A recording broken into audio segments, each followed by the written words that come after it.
Hello, everybody. How are you? Hi, welcome to the show. Welcome to the show. That's right. You see those two books up on the screen. Um, that's our guest today. Those are two of her books, and we're going to get into that. But first things first, welcome and welcome. It's Thursday. We're slowly but surely making our way through the week. Thank you, Jesus. Jesus, hallelujah. We did not get all that snow that they promised us. Don't you love it when they lie? Usually, I mean, it's good sometimes when you don't get the snow, but it's horrible in the summer when they say sunshine and rainbows and you plan a picnic and you're stuck inside all day. But in the winter, I love it when they're wrong, don't you? So we've had some pretty great skies here in Chicagoland. How are things shaping up in your neck of the woods? I'm your host today, as always, right here on Bathroom Moment. So if you're still out on the front porch, get in here, wipe your feet off, take your shoes off, and let's get started. I want to do a shout out first and foremost to a viewer from where's the thing? The Amazon thing came last night. Here it is. Mary from Lansing, Michigan sent me this, the world's smallest Stretch Armstrong, because she remembered that I have buried six Stretch Armstrongs, the real size, in my lifetime as a kid, and Captain Kangaroo is the only person who knows where they're buried. So she sent me this one, but this time I'm fighting the urge to open him, so I'm going to leave him in the case. So for one reason, because 75 years from now, when someone in my family inherits this, well, they'll probably inherit it long before 75 years, but you get the point. This might be worth something, but I am tempted to see if he really works because it says, yes, he actually works. Mm, Stretch, I believe your days are numbered. So anyway, thank you, Mary in Lansing. That was so sweet. Um, so also here we go. Guess what? We are live. We are live, and we're streaming live across Facebook, YouTube, Roku, Android, Apple TV, Periscope, and of course from home base, which is E360 TV Live. And I'd like to shout out, as I do, especially since he came in and saved my butt yesterday, my co what do you call it? Co-show host? Co-show host.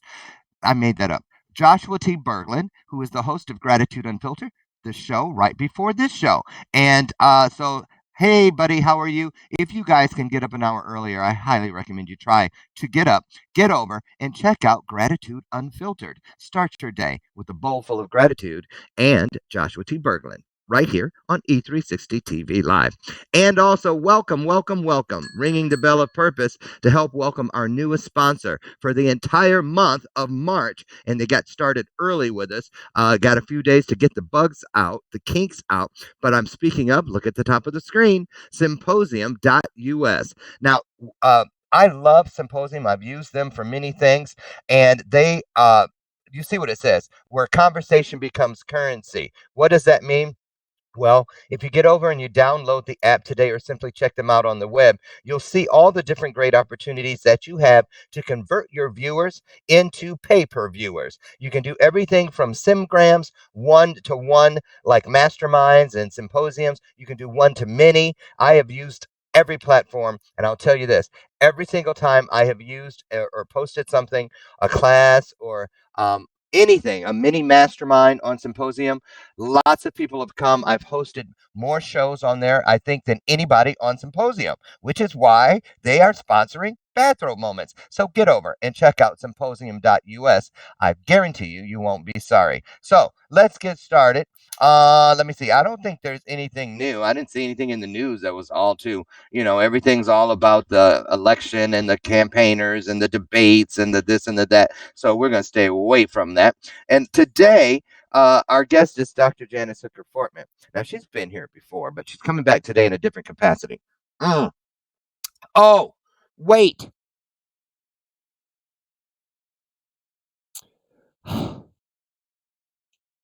Should I wait and just really bring it out tomorrow? There was a death. There was another death. I, uh, welcome to the show, the grieving sister, Lucy McGillicuddy Ricardo. But you all remember, a moment of silence, please. Lucy McGillicuddy Ricardo, too. The travel twin, remember her? She was always a little hotter because she was insulated. We buried her earlier in the week. Literally. She had a casket roses, everything. You'll see. I have the pictures. I'll show you tomorrow. Yeah, she found her way into the dishwasher one too many times. So she is no longer. So please, wherever you are, Lucy, thank you for all the days of service here on Bathroom Moments. Anyway, Dr. Janice Hooker Fortman, look at the screen. The little book of big behavior interventions was her first book, which was geared to teachers and behavioral problems in the classroom and how to deal with them. She'll talk about that today, but also her most current bestseller, which is The Secrets to How Not to Throw Mama from the Train. Now, I already this morning texted one of my nieces and told her she might want to watch because she's about to deal with this. You guys know, we lost my brother-in-law recently in the last couple of weeks, and my sister is now alone, which is going to change. All her kids are coming. Her adult daughters are, worried she won't get up off the couch. All these kind of things, and I thought of this book and Dr. Jan. So she's going to talk about that, but she's rolling out some new things in the next 30 days that I wanted to share with you guys. I'm so excited that she's doing it because everybody I know could use it. Everybody has a story. So many people want to write books, and you got all these different places to say, over here, hey, no, over here. But Dr. Jan is going to make it easy for you because I believe she's going to be using Symposium. She'll tell you herself, but she's going to start doing a series of book coaching classes. So to get you, if you're a beginner, if you're advanced, if you're intermediate, you got a whole bunch of books, but they're not doing anything. I'll let her tell you about it, but she's going to get us started on that. Let me say good morning. Oh, look at you all. You look so great. Hi, Karen, and Robert Brooker and everyone else. Thank you so much for showing up today. Let me get Dr. Jan in here. And let me see. Where is that one at? Okay, I have all this clicking and stuff I have to do. So I am going to do that right now. I'm going to add her, and what she will do is she'll float across the screen. She'll float across the screen in a million pieces. Now it's dark on your screen right now. We're waiting for her to find her way over. Let's see. Where are you, Dr. Jan? You're coming. Oh. Oh, there. Oh. Okay, she's on the screen here. Where am I? Yeah, you're on I got you on mine. Hold on. Now I need to add me to the scene.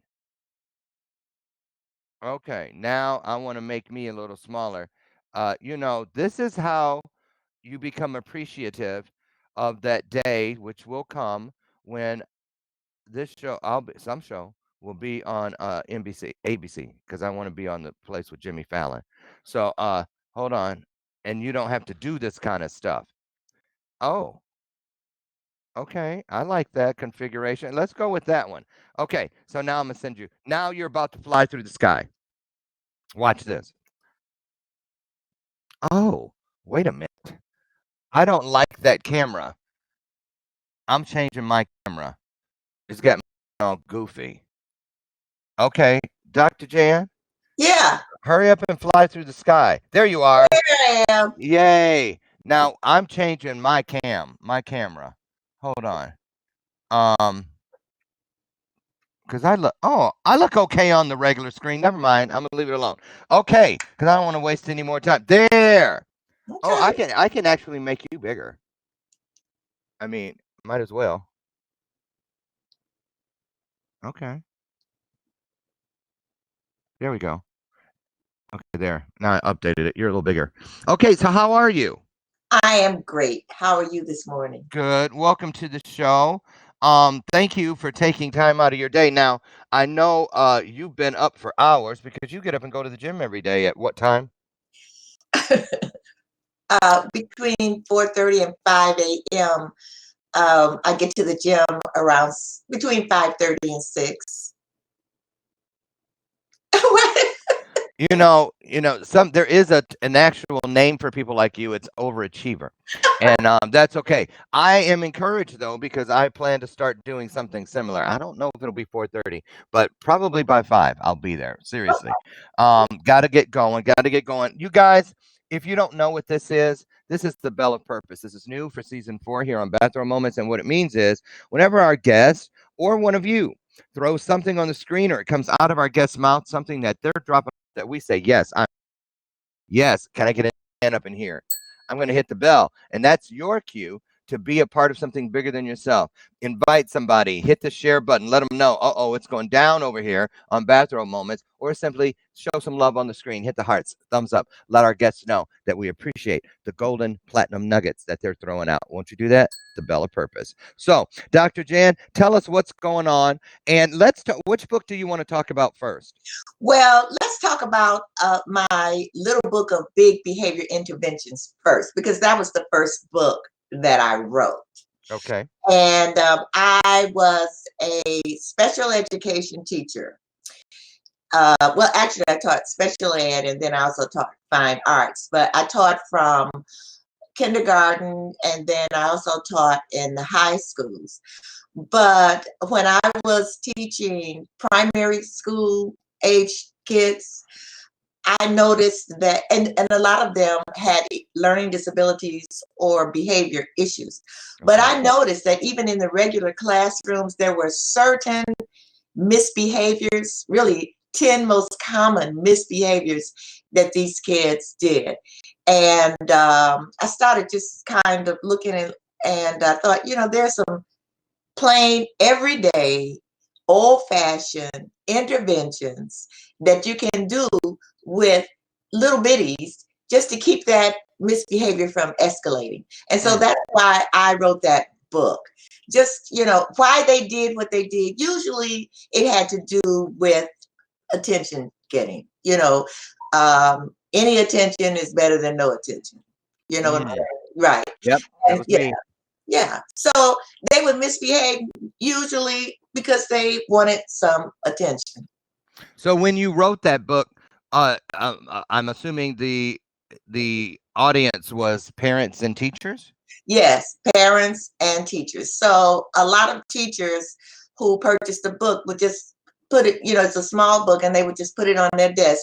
And that was just to remind them that you don't have to go into a research page or anything like that. Right. They're just some common things, common little things that you can do That help. to keep the behavior from escalating. So here's what I want to talk about with that book. How long ago was that? That was a while ago. Oh yeah. When did I write that? Well, I retired from the Chicago Public Schools in 2007, but I started writing the book in about 2009, but I really didn't have it published until maybe, I think it was about 2014, 13 and 14. Yeah. Okay, so not too long ago, but Yeah. 6 years. 6 Yeah. years. So once a book has rode its wave and then things kind of pan out and then it kind of, what do you do with that book today? Because where I'm going with this is a lot of people, and you all know one, everybody. If you belong to any kind of networking club or group and you go, I know, because and it's a shame because you can go to a certain meeting and everybody goes around the table, introduces themselves, and somebody says, "Here's my book," da da da da da. And you go back 3 years later, and they're standing up introducing that same book, and they're not doing anything with it. He's still asleep, so I'm gonna say it. Brian, my husband, Brian has a book that he wrote years ago, but he bought so many of them. We have 3 or 4 cases in the closet in the other bedroom. And he does give them away when he goes now to academia things and stuff like that. But for many years they just sat there. And that is a thing that a lot of people do. They write the book, they carry it around. They let what I'm headed to is this. True or false? You have to know there are different reasons for writing a book. People like Dr. Brian, people like me, my book is just a positioning piece. I don't expect to wake up and see my book rising up the New York Times bestselling list. And how important is it that a person knows what the end use is of it? Why am I writing this book? Is it a positioning piece or what? So that they don't end up with boxes of books that are gathering dust. Well, I can say one thing. My book is now, this is on the second publishing of my book. But I use this book when I give workshops. I give educational workshops to teachers, and I and it's my workshop is entitled "Improving Reading by Improving Behavior," Okay. and so I use that in my workshops. But I can say this, and I'll say this about both of my books. There is an audience out there, and there are people who need whatever information you are giving out. And when I think about my book, I mean, there are always going to be children, Yes. always going to be teachers in the classroom, and there's always going to be misbehaviors. So that particular book is not a book that I thought would make me rich, but I thought that book was a book that I could use to help teachers and parents of young children. So that's really why I wrote that book. But no, you don't write a book and I mean, it'd be nice, to be New York Times bestseller. Right. That would be great. Well, But but my point is, oh, hi, Vicky Williams. Good morning to you. Sorry about your button in there. Vicky, not Kim. Got it. Uh, she knows what I mean. Inside joke from yesterday. Um, I'll just tell y'all, I had a family friend that has been like in our family for 100 years. Wait, not that she's 100 years old, but forever. And I had her in my phone with a totally wrong name. And this is a really good part. All my life, I thought she was white. And she's really black, just very fair skinned. I just found that out too. So anyway, I know, off topic. But listen, Jan, so when you sat down to start the little book, you knew how you were going to use it.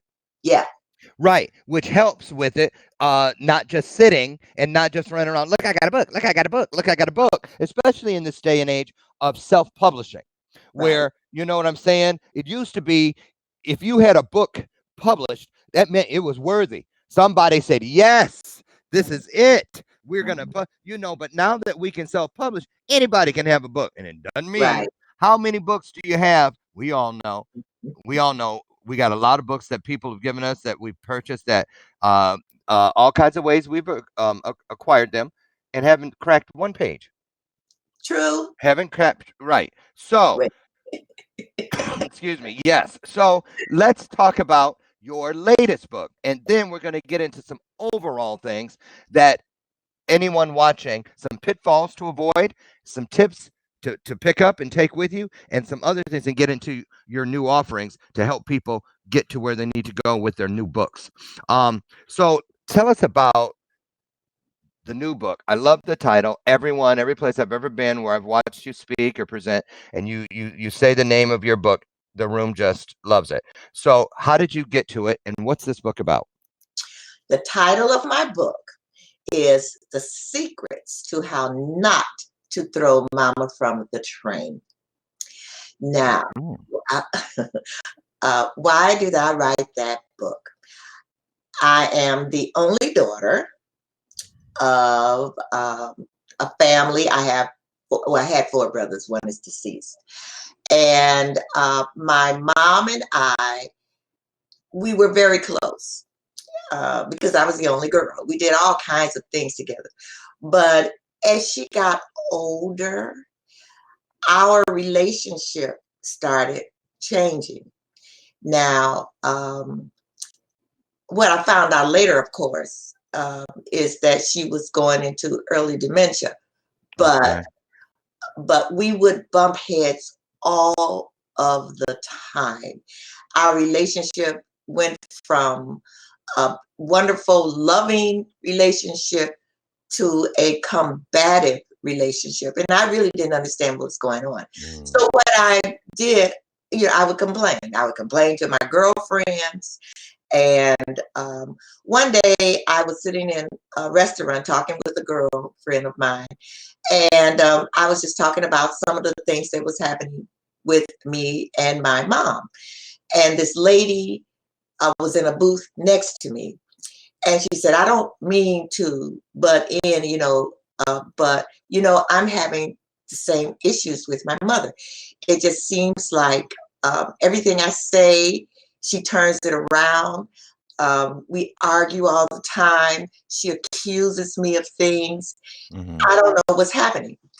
Okay, so from there, I started thinking, I wonder, is this happening to other women of my age or within, I'd say, that age where they have an older mother that's maybe in her 60s, 70s, 80s, 90s. And I started talking to a lot of other women. And I like to say that God knocked me upside my head and said, you know what? You need to write a book about this. Some of the things that you're doing, um, maybe some of these things that are helping you with your mom, you can share with other women. So what I did some research. 50 women anonymously across the United States. And I asked certain questions. And then I did some other kind of research. And I found out that almost 80% of women have at sometimes have challenges in that mother-daughter relationship. Oh, yeah. Yeah. So that's why I ended up really writing the book. I wrote the book to help me, and I wrote the book to help other women. And it was amazing to me when I started talking with a lot of women that so many women, mothers and daughters, have issues in their relationship. And what I found out is that it's all about the way we communicate. It's just amazing to me. I've come Yeah. across women who, when I hear their stories, it's very sad because of misunderstandings and miscommunications. They don't speak to each other. Mothers Right. and daughters don't talk to each other. You Well, know, the dynamics start to shift. yes, You yes, know, yes, to case in point, I hate to keep going back and I hope my sister doesn't see this and think I'm picking on her or putting her business, but it's a true, and it's not just there; it's all across the board. It just doesn't make as much sense until you're living it. I mean, I knew this about you. I knew you had this book. We've been working together for years, and now in the span of just 10 days, it's hit home. I have a sister who just lost her husband, who was sitting at my niece's house in one spot on a couch, won't go back to her house, is just sitting there, and then she doesn't even get up and go to bed. She just rolls over and goes to sleep in that spot because she's still numb. And now her two adult daughters have got to do something they've never had to do before. So, yes, in the blink of an eye, all of the dynamics of that lifelong relationship can begin to change. yes, Mhm, mhm. yes. And So the thing is, Laura, it's all across cultures. It does. right. I mean, it doesn't really matter because I used to think that, oh well, maybe this is just in the this black mother and daughter thing, but Oh, no. it, it's across all cultures. This relationship is a very dynamic relationship, and not always understood. I like to Right. describe it as a roller coaster. You have, your highs and your lows. You have laughter and loving, and then you have screaming and yelling and tears. Right. So my book just gives women, number one, a look at what was happening with me in my life. Mhm. And there are other women who contributed to the book, with their stories. It's informational, it's a lot of humor in Yeah. it. But from what I've learned and from talking with a lot of different women, it has really helped them to see that they're not alone in this. That Got it. this is just something that's unique in the mother-daughter relationship. And not all relationships. Some relationships are just beautiful from, Start beginning to finish. to end. Yeah, Yeah. but more than not have some kinda, "Ooh, I So forgot I brought a banana." I know Okay. that, It but popped up. Well, let me just say, it was in my robe pocket, and for a minute, I was like, "I'm 30 years younger again." I'm just saying. I'm You need to 50. I'm almost 58. Look. Well, I did. I was like, because the pocket's right here on my lap, and I was like, what, Lord? Damn. Okay. So anyway, y'all can get behind that, right? So listen. Okay, excuse me, you're going to tell us where we can go to get both of the books before we close out the show. But we are now at the bottom of the hour. So, right now, I just want to say welcome to everyone that's come aboard. If you're just joining us or you're on the replay, you're in the midst of our Thursday episode of Bathroom Moments, where today's guest is Dr. Janice Hooker Fortman, and she has written two books that we have shown on here, and she's going to tell you where you can go and get them. But now we're going to get into how you can get started on your book, or if you've already started and it's covered with dust and cobwebs, you can breathe new life into it, and everything in between. I also want to take this time to say welcome to our new sponsor of Bathroom Moment. Today's episode is powered by symposium.us.us. Get over and see what they're doing to enable you to change your conversation into currency. Everything you do, everything that you speak for and stand for, you can turn it into income, and they can show you how. Symposium.us. So, Dr. Jan, let's switch gears here if we could. okay. And I want to talk about a couple things that people use as excuses for not starting their book. Now, this first one is a biggie. Um, Content conflict is what I call it. For instance, if I have a story about an abusive daddy, but he still lives 3 blocks away and is alive and kicking, a lot of people I hear say, I can't tell that part of the story, or I can't talk about that because he's gone, but my mom is alive in the memory of it. What? And there's all kinds of things. There may be have been a pregnancy early on, and if they talk about it and their kids have never known about it, they think that the cousin is their cousin, the cousin's really their brother. Things like that. What do you suggest people do if they are telling a story, especially it's not fiction, it's nonfiction, it's a real life story, their story, and they have something that, a scab that's just not ready to be picked yet. But they want to tell the story. How do you navigate around certain things that could be too sensitive, or you have other people that are going to have a shit conniption if they, because my niece wrote a book and she changed everybody's names in it. But as soon as that book came out, everybody was calling it. Your name is Gary. That's what they tell me. Because in my other family, my name was Larry, and they go, Gary is you, Larry. And I was like, huh? You in Ruthie's book, and everybody was running, trying to see what she said. I know that's so and so. So, what do you in your? I know you're. Tell us about these classes, and then hit this one: content conflict. Have you ever dealt with it? And if someone is dealing with it, what can they do? Well, I dealt with it because when I Oh wrote yeah. when I wrote my book, my mom was still alive. Oh yeah. Yes, and the thing is, this is what this is right. I can The imagine. other people who are in the book, Mm. yeah, I'm right. I'm I'm shocked you had the nerve to even come over here. I heard what you wrote. I'm just kidding. Go ahead. No, no, really. And one of the young ladies who contributed to my book, she said, "You know what? If my sisters read this book, they are really going to be upset with me." But my thing is, why are you Who writing? said that? One of the ladies who contributed to my book, Oh, okay. yes, Mm. and she, this is the way I feel. If you're writing the book to help people, Mm.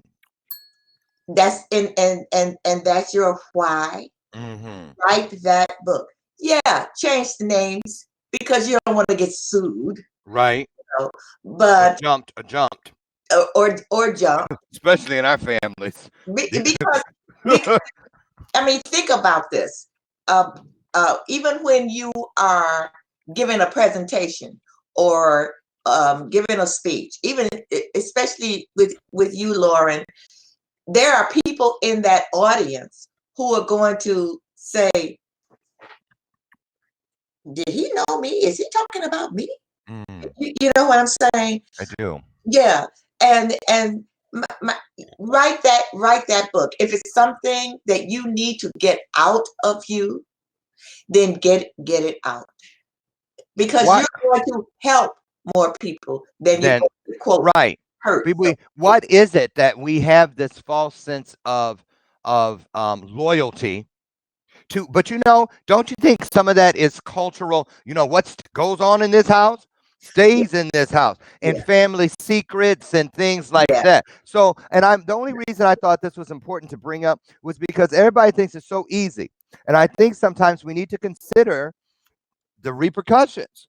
If yeah, you're really going to do it, this may be something you will have to live with yes, forever, yes, yes, right? yes, But I yeah, love your answer. If it is intended to help and to heal, then mhm, go for it. Because yeah, we live. Why do you think we live these things?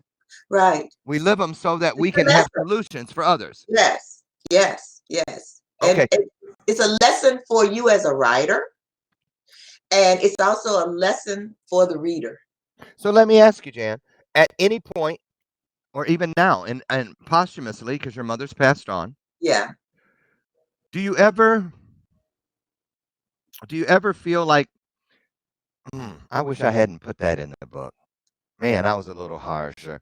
No, And did she give you her blessing over the no, book? Oh, no, she never gave you a blessing over the book? no, Oh, no, because as I didn't say that. That's not me. But then you remember what I said earlier about her going into dementia. oh yeah. Yeah. Uh-huh. Uh-huh. Okay, Yeah. okay. So no, no. Now, you're gonna hate me for this. Before we go to the next question, I have a feeling. Well, I think you should consider it because it's in the same line as the aging mother thing. But you have I know you have a son, Mhm. Kevin, and you're aging.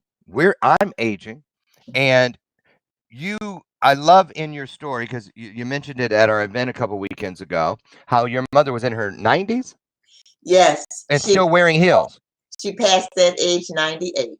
and she wore her Yeah. heels up Well, until up until maybe about a year and a half before she passed, and that was only because she couldn't wear them. That's because her feet and legs were swelling. So hmm yeah, I and know what you're getting ready to do. well, I'm just saying because you know what, that's a real thing that we've been tricked into believing. Well, and you get it from kids who say, "Mama, you need to quit it." That ain't. Look at Miss Ruby. You don't see her running around with. They think that if you're an aging woman, that you have to be cute in a little French hat, some kind of sweater with a whole bunch of poodles or something on it, a whole bunch of Stark makeup, and some Converse All Stars to look at that cute little old lady and you can't be fashionable and sexy and this that, and the other. And I think that's crap. I think Dr. Jan, just to keep it real, and don't think I'm like hitting on you or nothing because I don't bark up that tree. But I'm just saying. But I mean, tell everybody how old you are and look at how great you look. And I think you need to write a book about how to do that and embrace it and take it and run with it. Oh, we I just hearing all your business. Hello, this is this the electric company. no, no, but we, anyway, we so have a technician outside your house. I thought I turned this down and mute, and of Well, course let you it play. got a long message. No, let it play. Now she's thought I Uh-huh. turned this off. No, but tell everybody. Well, it was business, and it did have to do with my bug. But anyway, Okay, tell but everybody. I'm 78. 78 I will be 79 in December, on December 5th this year. this year. So that means that this time next year, you'll be looking at 80. Yes. So What's the secret? what is it? Well, I'm going to say first of all, hereditary genetics. Okay.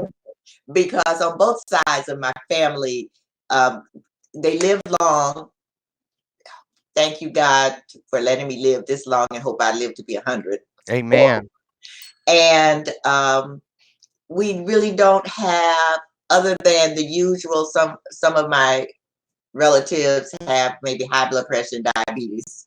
But anyway, what I do, I think young, I take care of myself.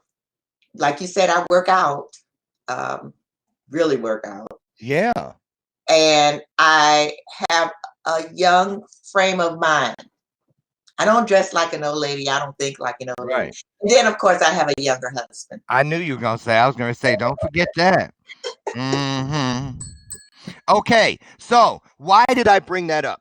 Not just to tell you, which is an incredible feat, that I knew you guys would be like shocked. Vicky said, "You go, girl."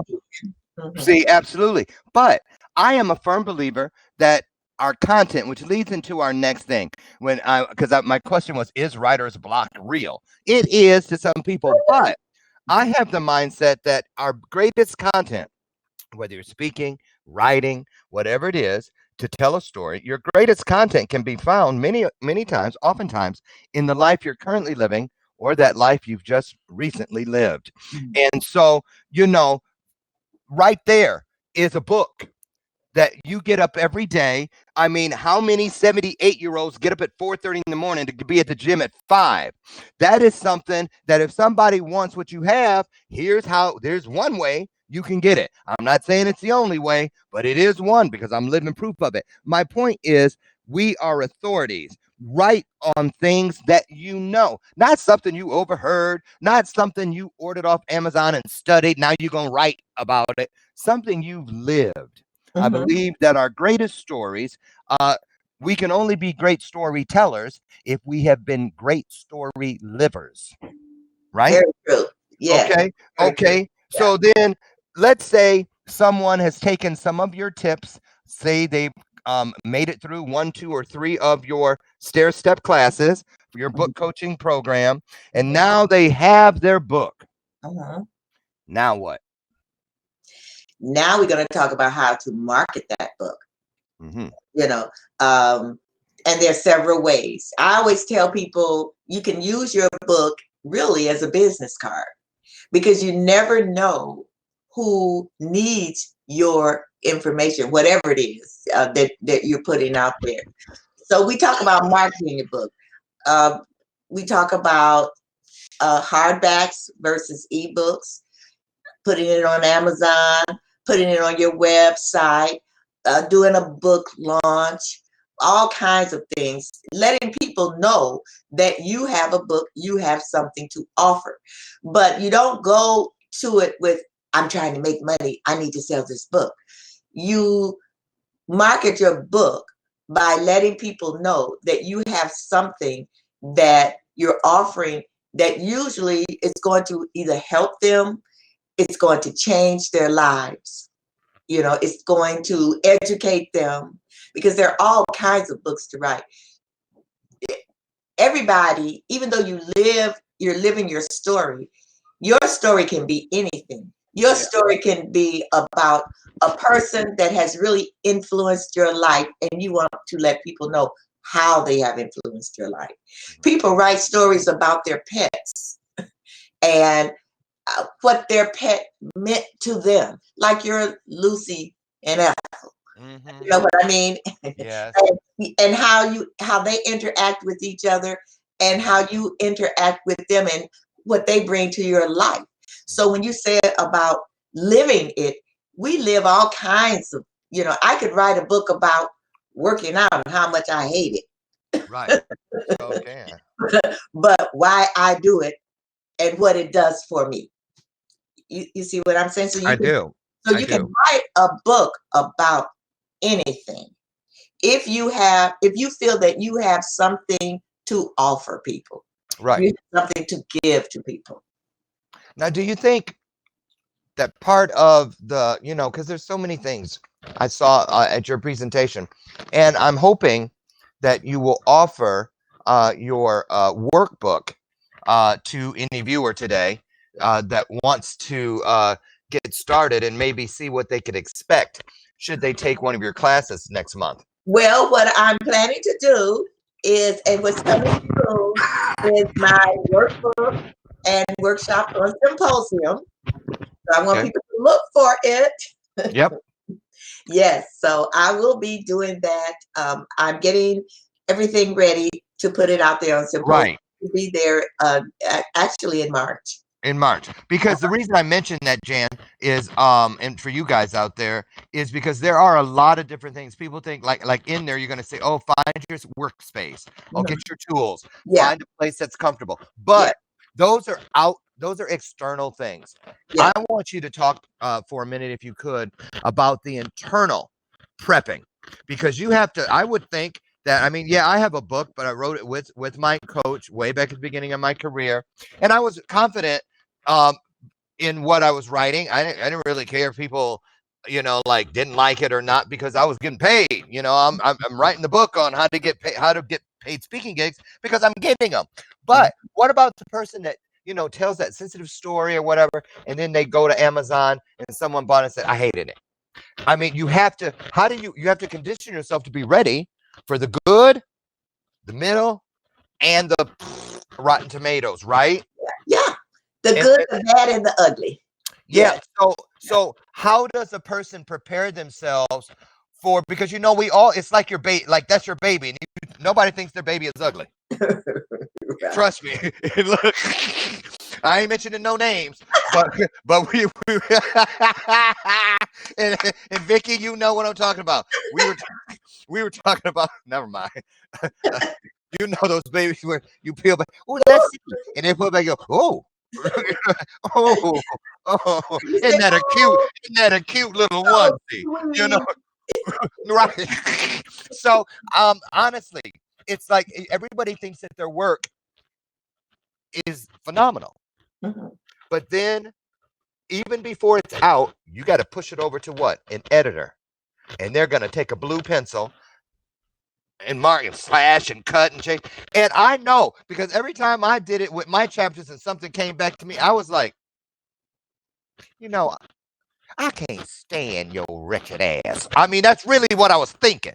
And it took me, I had to stop, put it aside, get over it, get back to a place of creativity for why am I really doing this in order to make those changes. Talk about that, because Yeah. when someone else is telling you about your own work. The word is why. Your why. Why did you write that book? I mean, of course, everybody's not going to like your book. Everybody, I mean, there are some people who come to me and you wrote this book about your mother, and how could you do that? I would never even think about it. See what I'm saying? Yeah, throw it in my mouth from the train. But I just look at them, and that's your experience. That's your experience. And these are people literally saying this to your face. Oh, yes. Oh, please. See, you better than me, because I'd be like, oh, well, come on out here. We can talk. Come on, you ain't got to. Come on, Cletus. Then my book is not for you. Okay, right. And when I go to book fairs, and I'm presenting my book, of course, there's some people that walk past me and come back and look. I know a thing about it, but the book is not for you. Right. It's that person that comes by and picks up that book and says, and usually ends up talking to me for 5 or 10 minutes, about what's happening in their life right now, right. or experience that they've gone through. So that book is for them. So that's what you have to think about when you are writing that book. You're not writing it for that person that's going to talk about it in negative terms. It's not for them. So you have to keep that within you. Absolutely. Yeah. So, Dr. Jan, what about once a person has, say somebody wrote a book 10 years ago, 5 years ago, and you go into, because a lot of people think they have a book. but you may have more Yeah. because you keep living, Yeah. hopefully, you Yeah. know. How does a person know when a book is ready to be birthed? You know what? That's hard to say. And I tell you why. With my book, I mean, I kept on, going back to it, changing this and changing that. And I'm working with someone now, and she keeps changing things. And every time I go back in it, I see something different. To me, that's hard to say. I just said, you know what? Stop. Stop. Mm-hmm. Put my book out. Now, if there's some other things I want to write about, write it in a second book. So it's hard to say when you actually going to need to birth that book. I mean, I'm just coming, from my own experiences. Yeah. At some point in time, you just have to say, you know what, it's ready, or I'm putting it out there. Because if you keep going back and back and back to it, you'll never put it out there. Right. Right. Never. Can you tell us what? Let's go to the pot of gold, if you will, that is at the end of the rainbow, because there is a lot of work, a lot of investment, a lot of emotional investment, time investment, and everything else. But there comes that time when you finish and you put the two final words, the end, and you're sitting there and you're looking at the printed manuscript and you stack it up and there it sits, and then it then becomes the hard copy with the covers and everything, and you get it that first one. Describe that feeling that you got when you had really looked and you go, wow, look at what I've done. Was it worth it? Yeah. Yeah. It's hard to describe, but I mean, I was proud. I When I first saw the book, I cried, because I thought, oh my God, this is what I did. That Mm-hmm. feeling of accomplishment, you know, it's Mm-hmm. it, it's that's what I felt. Mm-hmm. Proud, What thankful. about healing? What about the healing part of when you looked from the outside at that relationship that you had placed on the inside of that book between you and your mother? Was that was it Oh, everything you hoped it to be? yes. But I'm Mhm. gonna say this. I tell people, when my mother was alive and the book was published, every now and then I would tell people, I have to read my own book. Yeah, I have to remember what I wrote. Wait a minute now. I get that. I You, get that. you know, uh, and even now, I sometimes I'll pick it up and just read it myself. Just, and it's like reading something new all over again. Mhm. You know what I'm saying? I do. And it also gives me that feeling like, well, you know what? I really did write something that helps people. And I really did write something that was worthy of being published and put out there. You know? Mhm. Mhm. Mhm. So I encourage people, once they've written whatever book, one, two, three, four, five, however many books, to Yes, go back and read your book again. Read your book again. It's enlightening, actually. it really is. Yeah, because Sometimes when I go back and I'll read, I just did it yesterday. A woman reached out and I just sent her a chapter, and I was reading it, and I was like, wow, sometimes it doesn't even, I can't believe it's me. The yeah, voice doesn't even sound like me, but it does, but it doesn't. So yeah, I get that. You're absolutely right. Now, here's one other thing before we get out of here, because we're at right about the 6 minute mark, less than that, 50, okay, less than that, 4 minute mark. Um, there's a thing known as ghostwriting. And, some people consider that cheating and this and the other. But I know that there are people who they may be dyslexic, they may have a learning disability, their eyesight might be, they may not be tech savvy, whatever, but they want their story told. So they find what is known as a ghostwriter to help get their story out. mhm. How does a person go about enlisting someone's assistance in that capacity? And how do you feel about that? Well, I've never done that, but what I would say is if you can always use your recorder, your phone or recorder, and just right, and just record your thoughts. Don't worry about if it makes sense or chronological or whatever. Just record. Just get it out. Yeah, just get it out, and then find someone. I've never looked for a ghostwriter, but I think it's fine for people who maybe have an issue, like you said, as far as typing or writing or Sure. seeing or anything like that. Right. And I would just say, if you find a ghost, when you're looking for a ghostwriter, make sure that they have that you can go to people. They have testimonials of people that they've worked with and that who are very satisfied with Yeah. Just don't go out there, because a lot of people advertise wrong. You gotta make sure that whatever person that you hire, that they have a portfolio. Actually, yeah. Well, and one thing I know to be true about anything about a book, the key word, the holy grail, is research, research, research, and more research. That means your content, your publisher, your editor, your illustrator, research everything from the rooter to the tutor. Yes, and you know what? Even if you have an editor, you still go back over, because my first printing of the book, teachers came to me with, this was wrong, and that was wrong, and this was wrong, and I had How you gonna put a book out? Right. Yes, I had to go back over my book. So even after you have an editor, you still go back over the book yourself. That trust them but check them thing. That's right. That's right. Checks and balances. Yeah. It is your message. That's your baby. Yeah. You don't leave that baby. You check the baby over when you pick it up. Yeah. Make sure ain't no rash and